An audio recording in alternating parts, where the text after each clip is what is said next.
Mesdames et messieurs, bonjour, bonsoir. Je suis PF pour LTLT Lakers tout le temps, la chaîne francophone des Lakers. Dans l'émission d'aujourd'hui, je reviens sur la victoire des Lakers hier face aux Clippers de Los Angeles, 116-112. Une victoire inespérée, une victoire extraordinaire, épique, une performance de LeBron James qui va rester dans les annales du basket.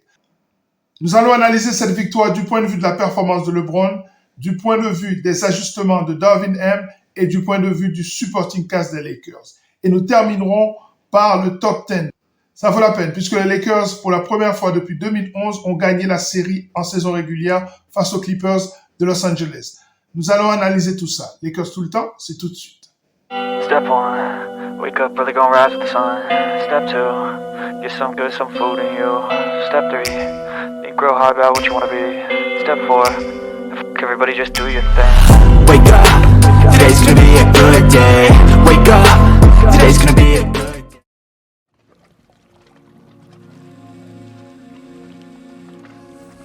Grande victoire des Lakers hier, 116-112. Les Lakers qui ont gagné le dernier quart-temps, 39-16. C'est le seul quart-temps que les Lakers ont gagné dans ce match. LeBron James a inscrit 19 points dans ce quart-temps, dont 5 tirs sur ses 7 à 3 points. LeBron James a inscrit plus de points que toute l'équipe des Clippers. Je vous expliquerai du point de vue de LeBron qu'est-ce que ça signifie et je vous expliquerai du point de vue de Darvin Ham qu'est-ce que cela signifie.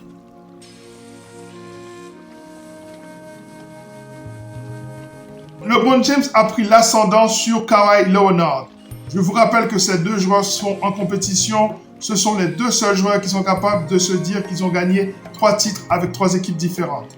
LeBron l'a déjà fait, mais si les Clippers gagnent cette année le titre NBA, ce sera la même chose pour Kawhi Leonard. Donc cet enjeu est absolument crucial.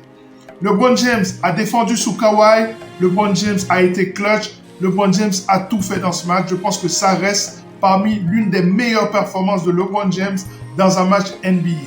Il s'agit de ce genre de match que Kobe faisait, Michael Jordan faisait, où ils disent « on ne veut pas perdre ce soir ». Il a refusé de perdre et il a supprimé d'un claquement de doigts 21 points de retard sur cette équipe des Clippers qui joue un bon basket. Il est vrai qu'ils ont perdu 2 matchs de suite avec l'absence de Paul George, mais ça reste une équipe extrêmement compétitive. C'est une équipe qui est 4e de cette conférence Ouest qui est brutale.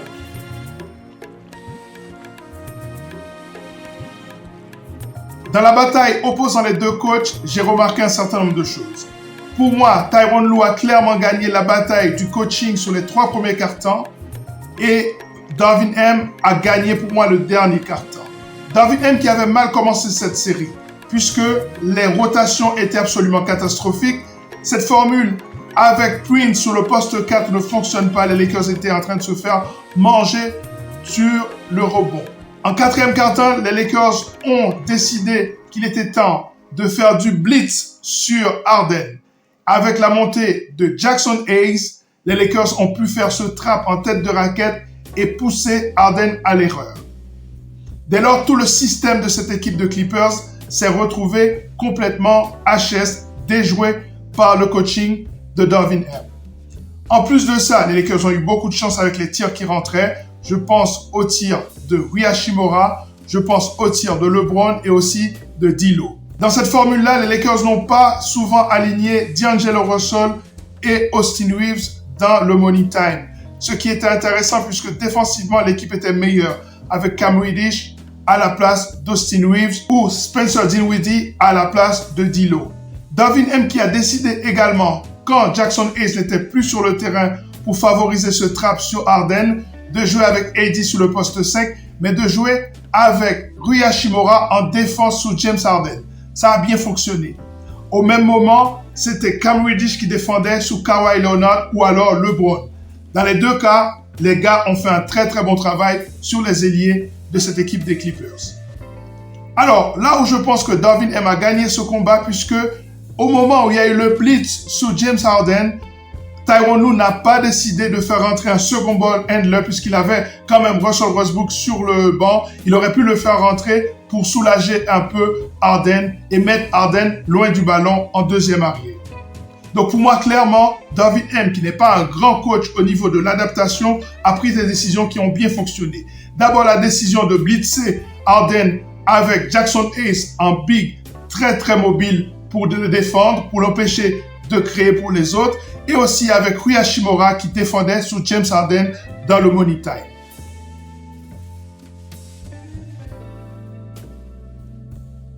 Au niveau du facteur X, les Lakers ont eu énormément de solutions.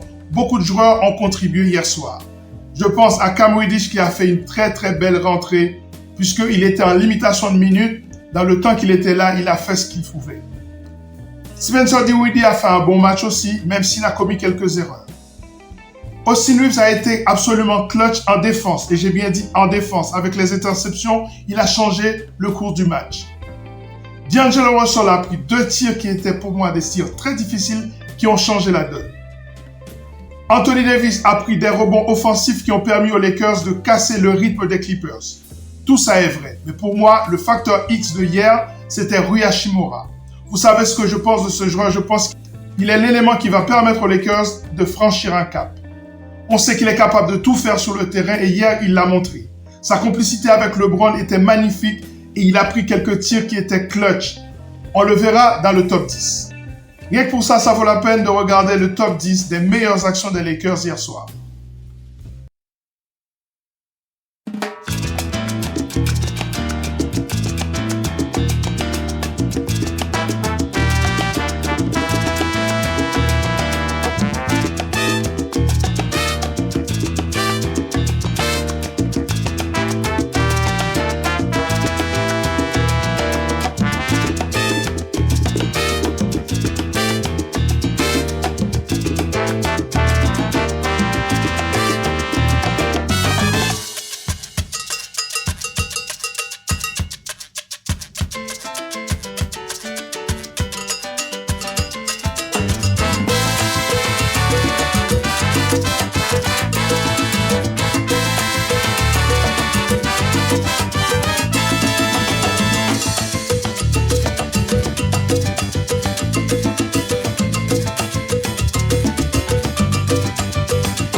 Voilà, ça est terminé pour cette émission consacrée à cette victoire épique des Lakers face aux Clippers. À très bientôt pour une nouvelle analyse concernant cette franchise mythique. À très bientôt. Ciao.